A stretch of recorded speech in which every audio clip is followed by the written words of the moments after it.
Hello everyone, कैसे हैं आप सब। एक बार पुनः से कोचिंग क्लासेस पर स्वागत है। उम्मीद करता हूं आप सब अच्छे होंगे, मस्त होंगे, बेहतर होंगे। आप सभी की पढ़ाई बेहतर चल रही होगी। बच्चों, आज हम बात करेंगे 12th केमिस्ट्री में अनुसंख्यक गुणधर्म के बारे में। और जो मुख्य रूप से आज का हमारा टॉपिक है बच्चों, राउल्ट का नियम।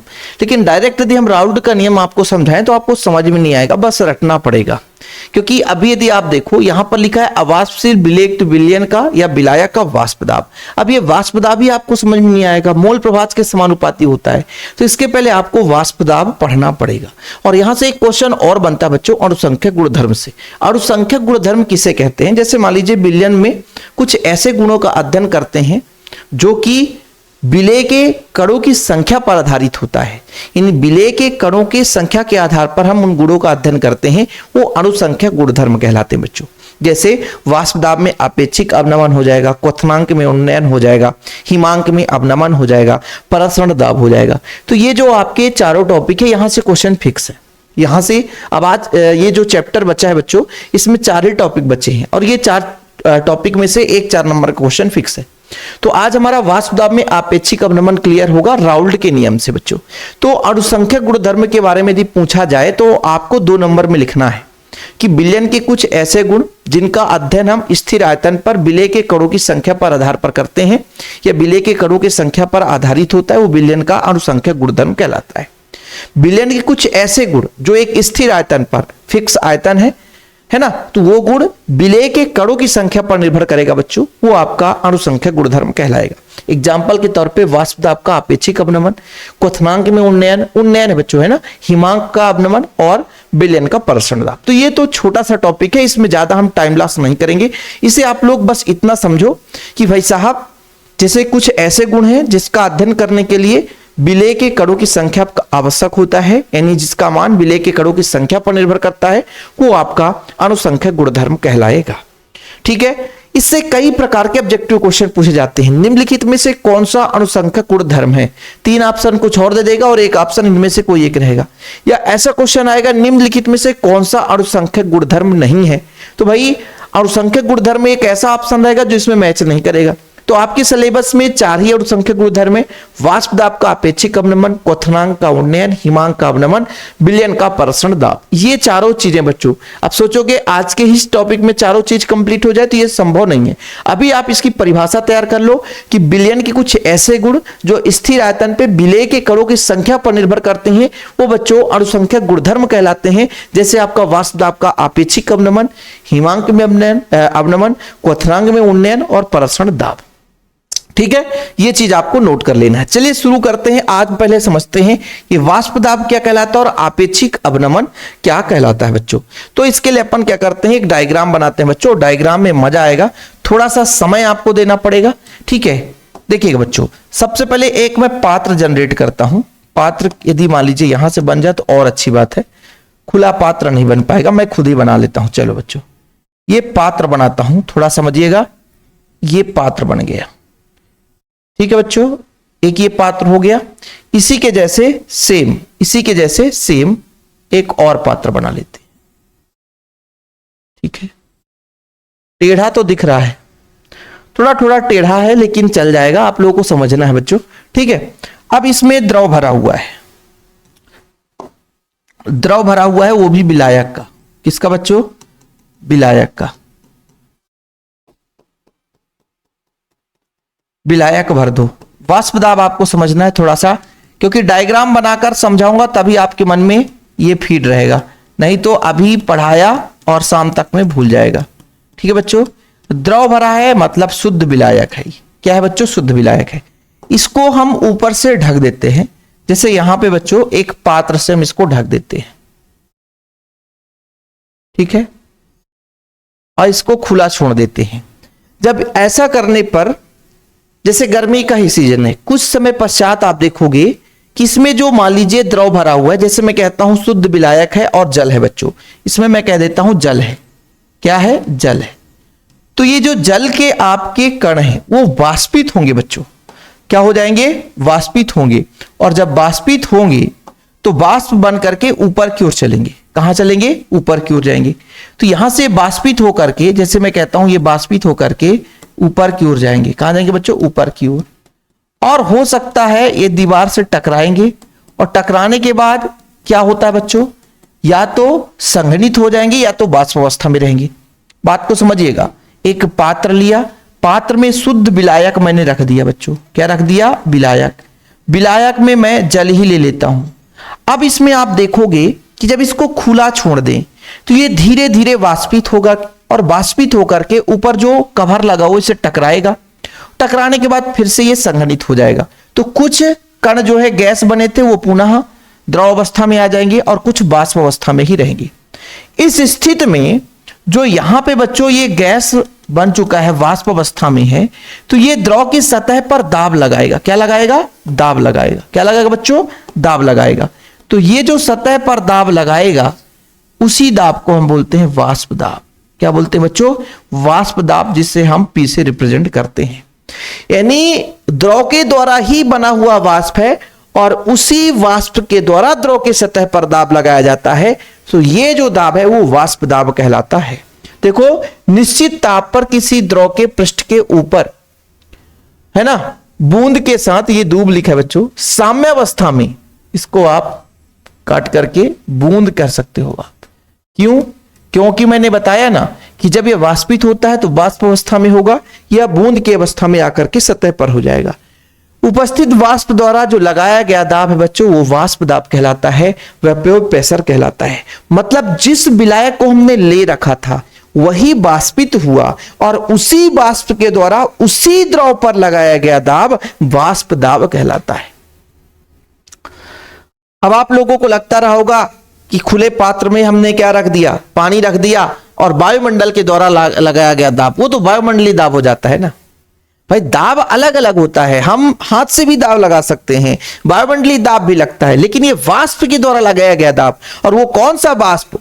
जो हमने विलायक के रूप में ले रखा है वही वाष्पित हुआ और इसके बाद इसमें दाब लगा तो वो वाष्प दाब कहलाया। लेकिन संयोगवश इसमें हम मान लीजिए विलेय पदार्थ मिला दें तो ये बन जाता है विलयन। बात को समझना बच्चों। अभी यहां से मैं यहां पे थोड़ा सा बनाता हूं, यहां पे एक गोला गोला आकार देता हूं बच्चों। इसका मतलब ये है कि यहां से ये द्रव जो है ये वाष्पित होकर के ऊपर की ओर जा रहा है, हर जगह से जा रहा है, क्योंकि हर जगह विलायक ही विलायक है, हर जगह विलायक ही विलायक है, केवल और केवल शुद्ध विलायक है। इसी को बोला जाता है शुद्ध विलायक। क्या बोला जाता है बच्चों? शुद्ध विलायक। यानी अभी किसी प्रकार से इसमें कोई भी अशुद्धियां नहीं मिली है। अब इसमें अवाष्पशील, यहीं से राउल्ट का नियम चालू हो जाता है, ध्यान रखना, यहीं से चालू हो जाता है। अवाष्पशील विलेय पदार्थ मिला देते हैं। तो सबसे पहले अपन तो भाई विलयन यहां पर भर देते हैं बच्चों। अब विलयन भर दिए अपन ने यहां पे, ठीक है सर, विलयन भर दिए, विलयन हम भर दिए, विलयन भर दिए, चलो विलयन भर दिए, ठीक है बच्चों। और सेम प्रोसेस है। अब इसमें विलेय भी है, क्या है? विलेय है, लेकिन इसको अपन कवर तो करेंगे ना सर, कवर करेंगे तभी तो काम होगा ये। अब बच्चों ये बताओ, यदि इसमें हमने कहा विलेय पदार्थ भी मिला है, विलेय पदार्थ, जैसे ये विलेय पदार्थ है, अब ये बताओ क्या विलेय पदार्थ वाष्पित हो सकता है? विलेय पदार्थ क्या वाष्पित हो सकता है? नहीं। तो क्या इसके बराबर इसमें वाष्पन की क्रिया होगी? नहीं। क्यों नहीं होगी सर? क्यों वाष्पन नहीं हो सकता है? कारण बताता हूं, देखना। मैं ये जो बूंद बना रहा हूं बच्चों, समझिएगा, यहां पे दूसरे कलर से ये बूंद बना रहा हूं, यहां से बच्चों ये जो विलायक होगा वो वाष्पित होगा। लेकिन विलेय पदार्थ भी मिला है तो कुछ ऐसा जगह भी होगा उसका जो विलेय पदार्थ मिला है उसके कारण वहां पे ब्लैकेज हो जाएगा, वहां से वो वाष्पित नहीं हो सकता। भाई विलेय भी तो मिला हुआ है, तो जितना मात्रा में वाष्पित होना चाहिए उतना मात्रा में वाष्पित होने की क्षमता नहीं हो सकती। ऐसा क्यों?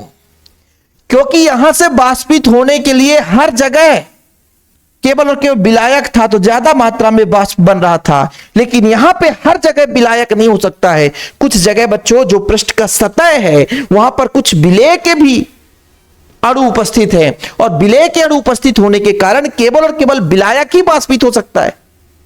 जब विलायक वाष्पित हो सकता है तो शुद्ध विलायक की अपेक्षा इस विलयन का वाष्पन कम हो जाएगा, और वाष्पन कम हो जाएगा तो वाष्प कम बनेगा तो दाब कम लगेगा। और वही अवनमन कहला जाएगा, कमी हो जाएगी।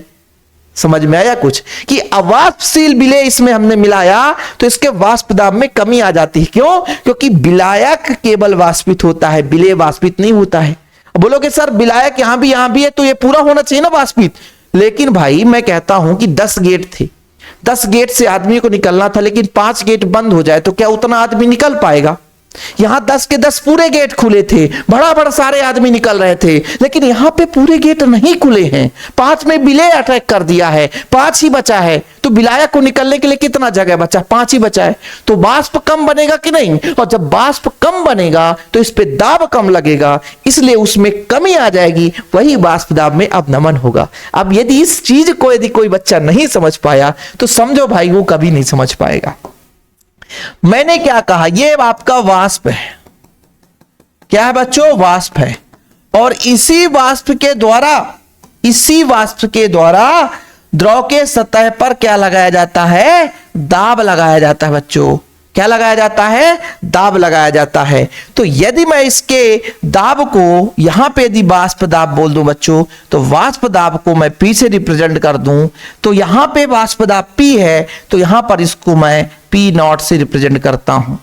या कि आप ऊपर भी लिख सकते हो, नीचे लगा सकते हो बच्चों, जैसे यहां पर लगा दो, जो आपकी इच्छा है। आपके बुक में कहां लगा हुआ है इस पर डिपेंड करता है कि नीचे लगा है कि ऊपर। इसको ऐसा मैंने क्यों रिप्रेजेंट कर दिया? क्योंकि ये शुद्ध विलायक का वाष्प दाब यहां पर है, और बच्चों ये विलयन है, ये विलयन का वाष्प दाब इस पे है। अब आप लोग बताओ कि वाष्प दाब किसमें अधिक होगा, शुद्ध विलायक में कि विलयन का? तो बच्चों वाष्प दाब हमेशा किसका अधिक होगा? शुद्ध विलायक का वाष्प दाब विलयन के वाष्प दाब से अधिक होगा। ठीक है, लो भैया, कोई दिक्कत? अब याद रखना, कभी भी इसका वाष्प दाब यानी विलयन का जो वाष्प दाब, ये विलयन का वाष्प दाब बच्चों विलायक के वाष्प दाब से अधिक नहीं हो सकता है, होगा तो इसके बराबर ही होगा।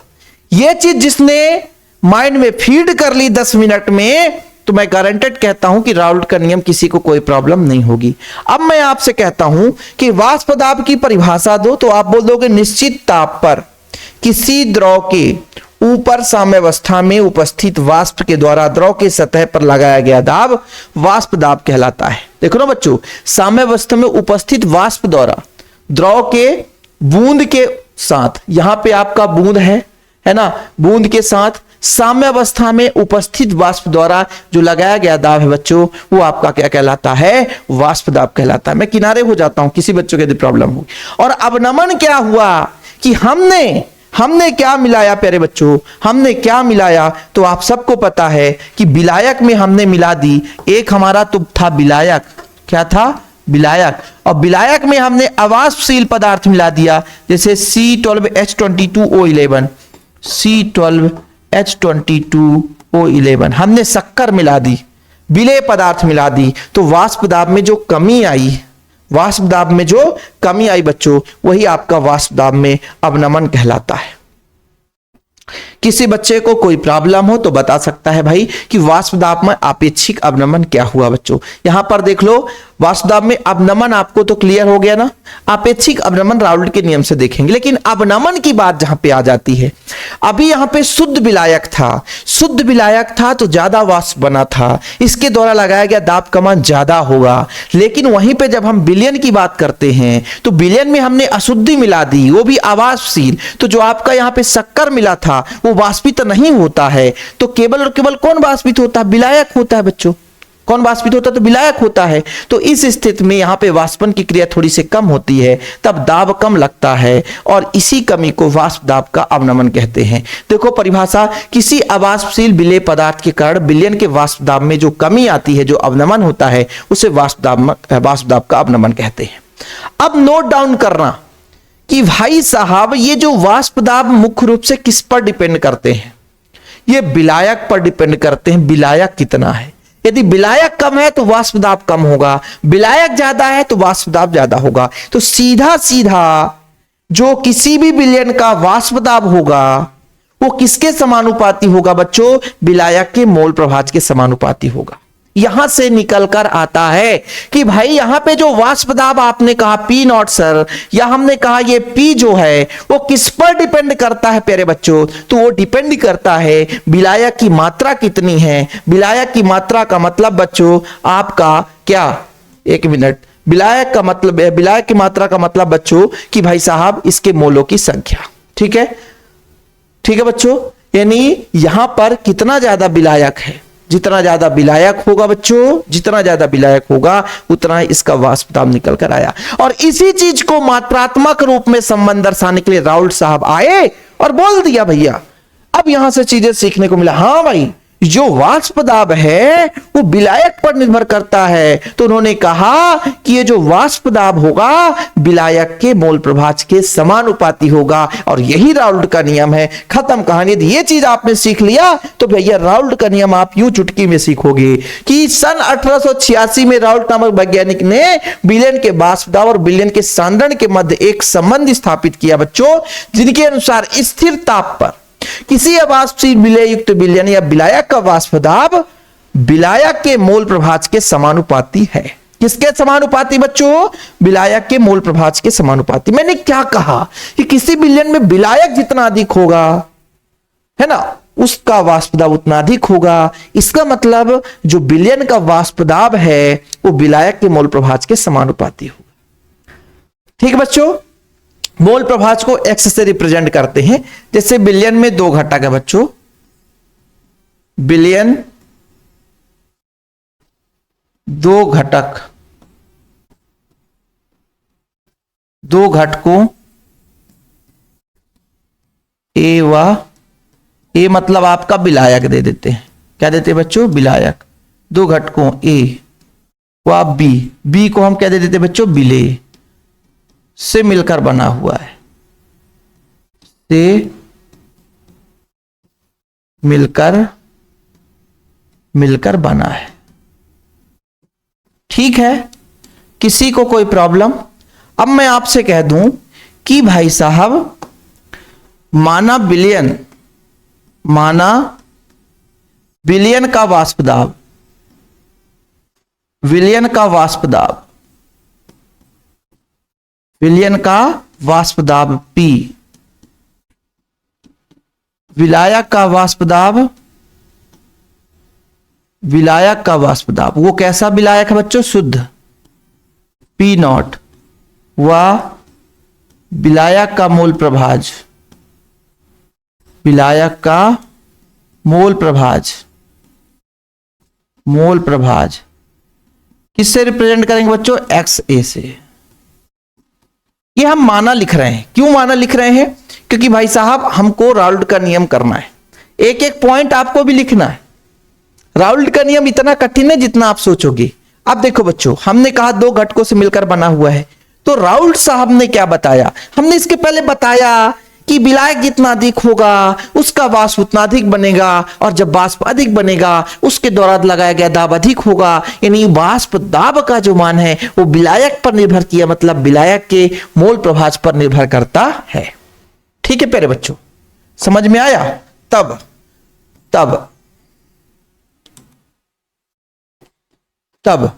क्या बोला गया?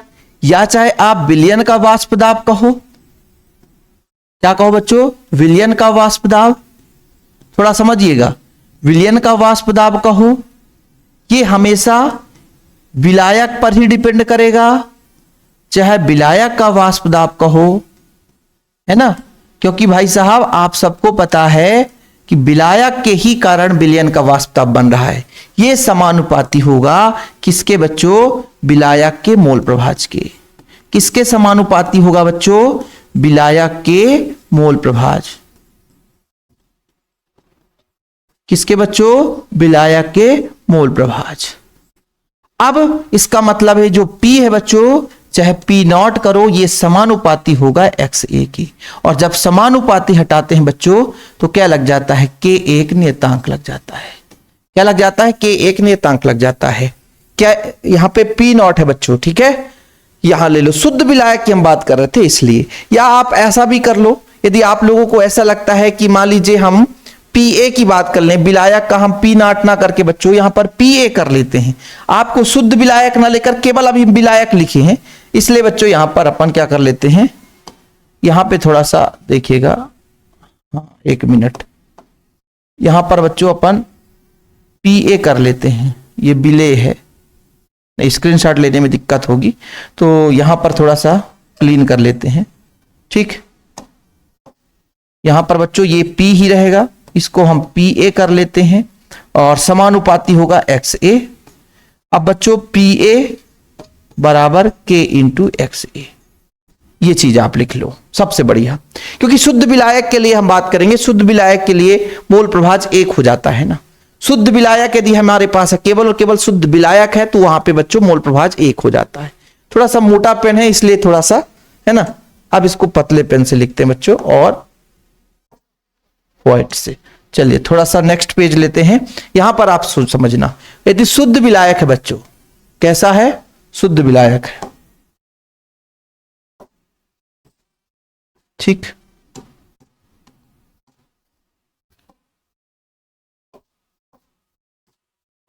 हाँ शुद्ध विलायक, जब भी कभी शुद्ध विलायक की बात की जाएगी बच्चों, शुद्ध विलायक के लिए, शुद्ध विलायक के लिए, शुद्ध विलायक के लिए, शुद्ध विलायक के लिए जो हमेशा मोल प्रभाज है बच्चों, वो आपका इकाई होगा। क्यों? क्योंकि केवल और केवल देखो, किसी भी विलयन का टोटल मोल प्रभाज 1 होता है, और केवल और केवल शुद्ध विलायक है, उसमें विलय नहीं है, तो भाई विलायक अकेला है तो मोल प्रभाज 1 हो गया। यदि विलय भी होता तो दोनों का मोल प्रभाज जोड़ करके करते तो 1 होता। विलयन में जितने भी घटक हो, उन समस्त घटकों का जो मोल प्रभाज योग करेंगे बच्चों, 1 से ज्यादा नहीं हो सकता है, ठीक है। तथा शुद्ध विलायक के लिए बच्चों PA इसको हम P नॉट A के बराबर कर लेते हैं। ऐसा क्यों कर रहे हैं सर? शुद्ध विलायक की बात की जा रही है। किसकी बात की जा रही है? शुद्ध विलायक की बात की जा रही है, और इसको हम समीकरण 1 दे देते हैं। अब समीकरण 1 से बच्चों शुद्ध विलायक की बात की जा रही है, यानी PA के जगह P नॉट A और XA के जगह 1 है, ठीक है। अब आपको लगेगा सर कि समीकरण 1 कहां है, तो यहां पर मैं लिख देता हूं, समीकरण 1 ऐसा था, समीकरण 1 ऐसा था बच्चों, उसी को रिपीट कर रहा हूं। समीकरण 1 ऐसा था, आपके पास क्या था बच्चों, PA समानुपाती PA बराबर K इंटू XA, ये समीकरण 1 था बच्चों। तो समीकरण 1 से, कहां से? समीकरण 1 से, समीकरण 1 से बच्चों देखिएगा, PA के जगह P नॉट A कर लें, क्या कर लें? P नॉट A, K अपना रहेगा और XA का मान 1 है बच्चों, यानी P नॉट A बराबर K। अब इस K का मान समीकरण 1 में रखेंगे, समीकरण 1 में रखने पर, समीकरण 1 में रखने पर, जब समीकरण 1 में रखेंगे प्यारे बच्चों, समीकरण 1 में रखेंगे तो PA बराबर आ जाएगा P नॉट A XA। यही आपका राउल्ट का नियम है, ठीक है, यही आपका राउल्ट का नियम है। अभी वास्तव का अपेक्षिक अवनमन नहीं आया है, आ जाएगा, आप बिल्कुल निश्चिंत रहना। फिलहाल अभी यहां तक आपको कोई दिक्कत हो तो बताओ, ठीक है, यहां तक किसी बच्चे को कोई प्रॉब्लम हो तो बताए।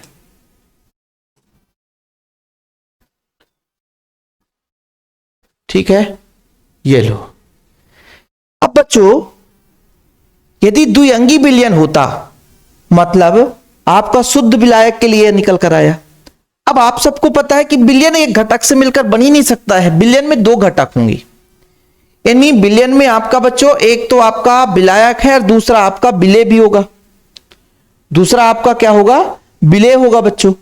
तो यहां पे मैं आपसे कह देता कि या करके आपसे मैं कह देता कि PA बराबर था तो PB बराबर कितना हो जाएगा?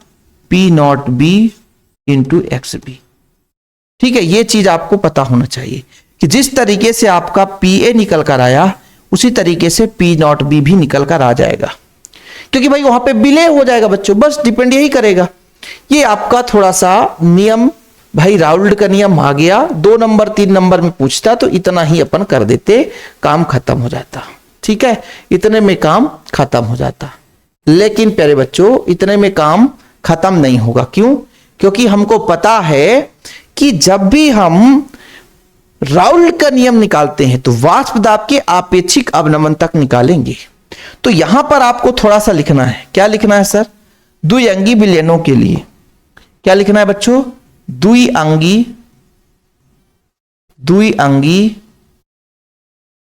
विलयन के लिए, द्विअंगी विलयन के लिए। इसका मतलब क्या हुआ सर? इसका मतलब यह हुआ कि विलयन में 2 पदार्थ हैं, तो भाई XA धन XB इन दोनों का मान इकाई होगा। मैंने आपको पहले भी बताया कि केवल विलयन में शुद्ध विलायक है तो उसका मोल प्रभाज 1 होगा। विलयन में जितने भी घटक होंगे उनका समस्त घटकों के मोल प्रभाज का योग 1 ही होता है, इससे ज्यादा कुछ नहीं होता है। ठीक है बच्चों, अब इसको अपन कहां रख सकते हैं? इससे पक्षांतर कर लें तो हमें XA का मान निकल कर आ जाएगा 1 - XB। क्या निकल कर आ जाएगा बच्चों? 1 - XB। अब इसको हम समीकरण 2 दे देते हैं। समीकरण 2 में मान रखने पर कहां रखेंगे मान? समीकरण 2 में मान रखने पर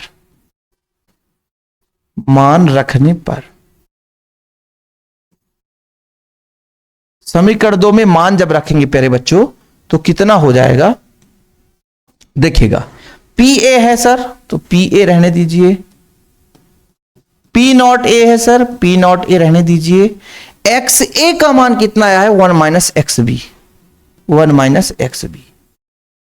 अब इसका गुणा करेंगे प्यारे बच्चों, PA बराबर P0A माइनस P0A XB। ये आपका माइनस है, इसको ले आओ तो प्लस में हो जाएगा, P0A XB। और इधर बच्चों P0A, अब देखो PA को इधर ले जाओ बच्चों तो PA हो जाएगा। और यहां से आप XB का मान निकालना चाहते हो तो P0A minus PA divide by P0A। ठीक है, ठीक है, ठीक है। और ठीक नहीं है तो फिर ठीक करना पड़ेगा, ठीक नहीं है तो फिर ठीक करना पड़ेगा। यही आपका बच्चों वाष्प दाब में अपेक्षिक अवनमन और अवनमन आया। जहां ये शुद्ध अवस्था में है, इसमें जब हमने PA घटा दिया तो भाई ये क्या आ गया? ये वाष्प दाब में अवनमन आई। कितनी कमी आ गई? वाष्प दाब में अवनमन, वाष्प दाब में अवनमन। देखो बच्चों P0A शुद्ध विलायक का है और जब ने अशुद्धियां मिला दी तो PA बन गया। हमने कहा P0A शुद्ध विलायक का है, लेकिन जब उसमें हम अशुद्धि मिला दी तो PA बन गया। बोलो सर ये कैसे हुआ? यहां पे देखो, यहां पे देखो, ये P0A शुद्ध के लिए है और जब हमने अशुद्धि मिला दी तो चाहे PA करो चाहे PA करो ये दोनों वही है। एक कैसे कह दिए सर दोनों वही है? यहां पे मैंने रिप्रेजेंट किया है कि विलयन का वाष्प दाब या विलायक का वाष्प दाब चाहे P करो चाहे PA करो वही है, P करो चाहे PA करो वही है। मतलब समझ में नहीं आया सर? फिर दिमाग में माइंड में चकरा रहा है, क्या आ रहा भैया? मैंने कहा केवल और केवल विलायक है तब इसमें जो वाष्प दाब होगा P0A, लेकिन जब इसमें अशुद्धि मिला दी तो विलय का कोई रोल ही नहीं है ना, तो इसमें विलय के कारण कमी तो आई है, लेकिन वो कमी आई है विलय के कारण, लेकिन विलायक का जो भी वाष्प दाब बन रहा है वही उसके विलयन का वाष्प दाब है। समझ में आया? मतलब P0A पहले था, P0A पहले था और अब बच्चों विलय मिलाने के बाद PA बना या P बना तो कुछ ना कुछ कमी आई। यही कमी आपका क्या कहलाता है बच्चों? यही कमी कहलाता है वाष्प दाब में अवनमन। क्या कहलाता है बच्चों? वाष्प दाब में अवनमन। और एक पॉइंट और चीजें देखो, एक पॉइंट और ये निकल कर आया है। वाह देखो बच्चों, P0A minus PA divide by P not a, ये वाला भाग ये क्या कहलाया, वाष्प दाब में आपेक्षिक अवनमन है। आपेक्षिक अवनमन है, क्या है बच्चों, वाष्प दाब में आपेक्षिक अवनमन है। अब मजा आया होगा कि सर राउल्ट का नियम है क्या, जरा ध्यान देना। लास्ट में हमने लिखा है कि अवाष्पशील विलेय तो विलयन के लिए किसी निश्चित ताप पर वाष्प दाब में अपेक्षिक अवनमन विलेय के मोल प्रभाज के समानुपाती होता है। और यही चीज आप लोगों ने नोट किया, तो यहां पर आप देख लो भाई साहब, ये जो आपका P not a minus P A P बटे पी नॉट ये आपेक्षिक अवनमन है, ये एक्स बी के बराबर। और एक्स बी क्या है, ये विलेय का मोल प्रभाज है बच्चों, ये विलेय का मोल प्रभाज है। एक्स ए क्या था सर, एक्स ए क्या था, ये विलायक का मोल प्रभाज है।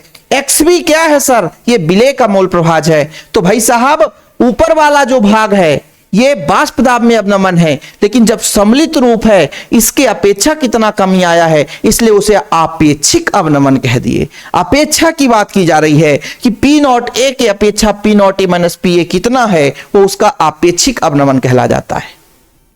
देख लो प्यारे बच्चों, लगता होगा कि सरल है, लेकिन धीरे धीरे धीरे पेचीदा होते जाता है। मामला आप लोगों को सटल जाता है कि कहां कहां से आ जाता है। सबसे पहले मैंने क्या बात किया बच्चों, मैंने क्या किया, एक बार हम रिवाइज कर लेते हैं। भाई राउल्ट का नियम आपको पता होना चाहिए, बनना ही चाहिए। राउल्ट साहब ने सबसे पहले तो हमने बात की यहां पर इस पेज में कि भाई साहब विलायक जितना अधिक है उसका वाष्पन उतना अधिक होगा। जब वाष्पन अधिक होगा तो उसके द्वारा लगाया गया दाब अधिक होगा। तो शुद्ध विलायक का वाष्प दाब हमेशा अधिक होता है विलयन के वाष्प दाब से।